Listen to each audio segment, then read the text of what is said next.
What up, y'all? Doyle coming to you with an update on my fish room. If you are new here, this is my fish room.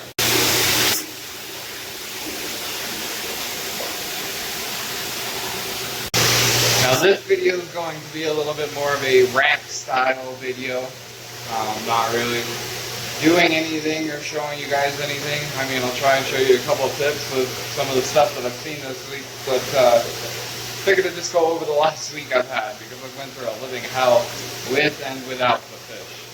So we went down to the doctor and I got diagnosed with scoliosis. I am 27 and my doctor told me that I am headed down a road that I don't want to go down and I need to take it easy. So I'm going to have to change some stuff in my life. That left me a little bit depressed. And then I came home and I had my first leak with the 1400, which was behind this trash can lid.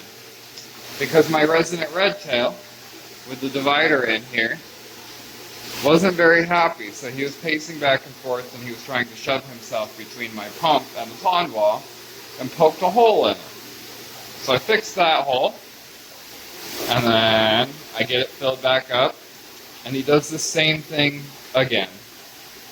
So I'm like, screw it. I'm going to kick the wife out. I'm going to kick all of her fish out. I'm going to put her back in her pond. I went and got the styrofoam. I went and got a liner. I went and got staples. And let's go in the other room and discuss that for a minute, because that turned into an SOL shit show too. This is the wife's pond. This is my original pond that I built in the first place when I decided that Intexes weren't going to be good enough. It's 5 foot wide, 7 foot long, and 19.5 inches tall.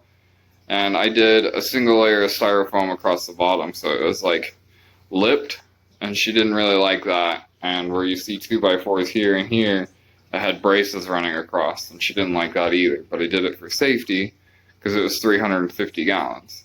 Now I flat bottomed it, and that turned it to 250 gallons, so all I had to do was lock the corners in. So she has no bracing in the middle.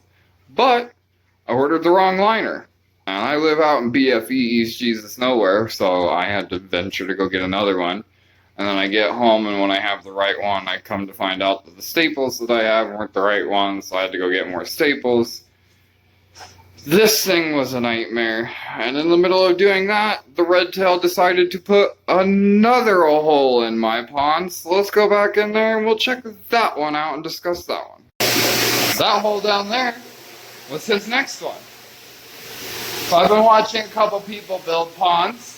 And there is one gentleman I've been watching, and I am not going to name him. He knows who he is. And he was given an Intex pool. And he was told multiple times that that is a bad idea.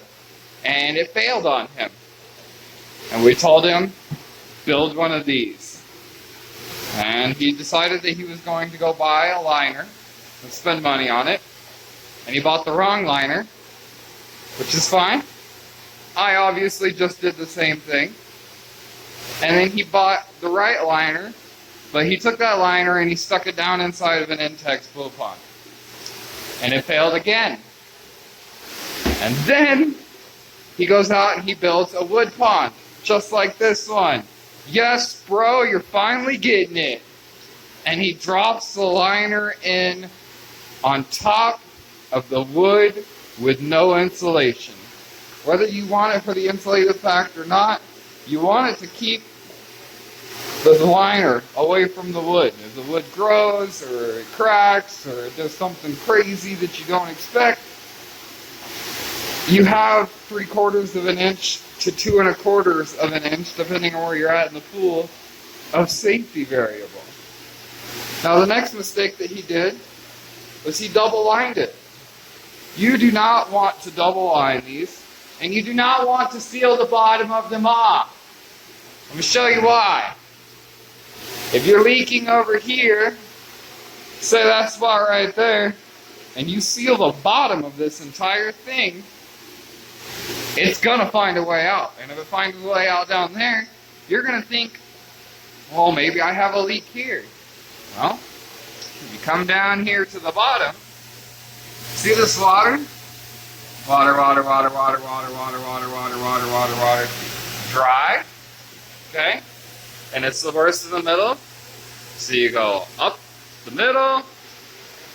Follow it in. Oh, yeah, boy. That's where the leak was. And you'll know. You'll slick your hand across it. And you'll know that that's a problem. So, I get all of the leaks fixed. And I get the wife kicked out. And she's on little air pumps because I don't want to deal with anything. And I just want her shit running. And this is only half full. I go to bed. I'm like, screw it. I'll deal with it tomorrow. My fish are fine. I get up in the morning and I go to the bathroom. And I go to flush the toilet and there's no water. Now, my house is from the 1940s and it's very old. And sometimes shit just doesn't work. So I just ignored it. I'm like, whatever, and I went about my day. I was like, I'll fix it when I'm more awake and I have my coffee and stuff. Well, I went to plug my hose in to fill this, and I got no water again. And I'm like, what the hell? So I go outside and I start looking for hydrants that are broken. Here, we'll go outside. I'll show you what those look like. I smell a skunk. Alright, anyways. I have hydrants like this. And if you leave water in that, it's gonna explode. Like, crack the pipe, explode. And that pipe is really fucking old, so it's very brittle, and it literally does explode. And then all of your water pressure is going to bleed out of it. I've had it happen a couple times. This one, and that one, just learning the property and stuff. But that wasn't it. There's another one over there. So you have to come over here to my well house.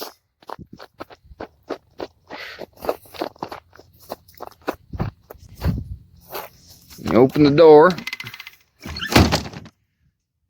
Crawl down in here.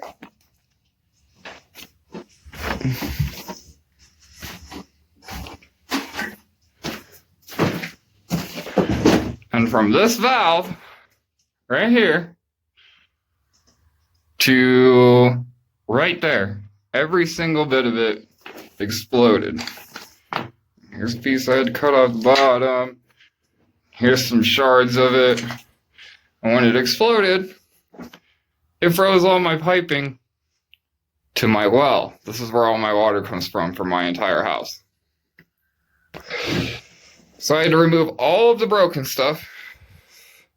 And then I had to take my blowtorch to this to get it to thaw out to be able to open the valve. And then I just ran my blowtorch across the back and forth of this until it freed up and it let out all of its pressure. So I knew it was good. And then we went down, and whoever did this last time threaded a piece of PVC. I've never seen that before in my life. So we got the right piece, glued it to this, glued a 90 to that. And then I went out and bought these two pieces here, to attach to this.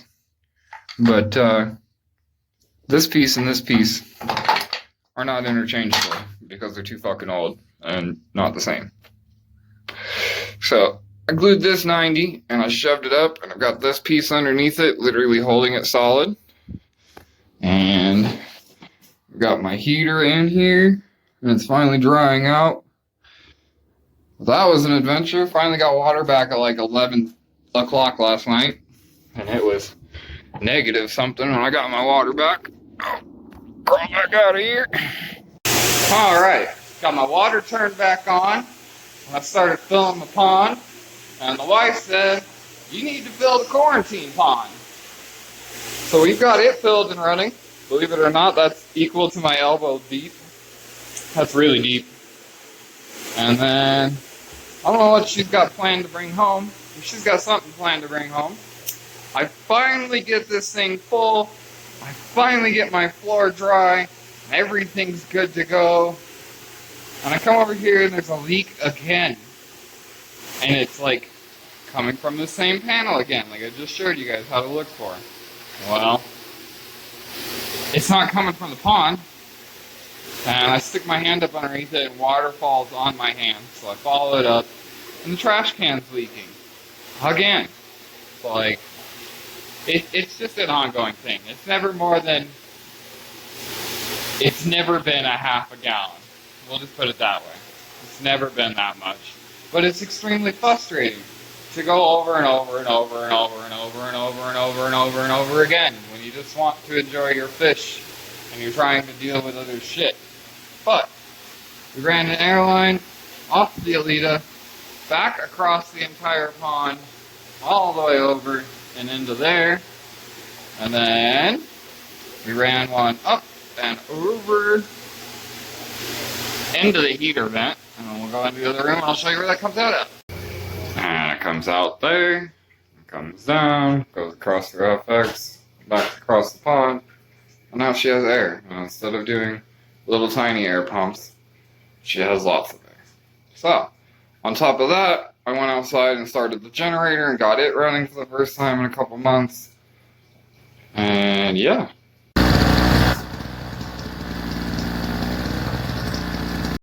Needless to say, it's been an extremely long week.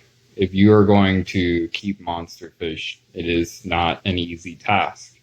You're going to deal with problems on the constant. You're not dealing with a neon tetra, you're dealing with a catfish that weighs, in Vader's case, 5 to 10 pounds, somewhere in there. You see the meathead. And then you have gar that have two rows of very razor sharp teeth.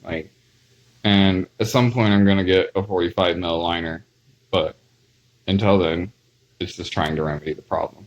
I've got it 99% remedied, and I think we're good to go. So I hope to be bringing you guys more positive content. But if you've stuck around for this long, my wife is wanting to go into town, and we will see what she picks up, and probably do a feeding, and then we'll get this video out to you guys. So I hope you guys have a good night, and God bless, and we will talk to you after a while. Bye. Alright, the wife did not get the fish that she wanted.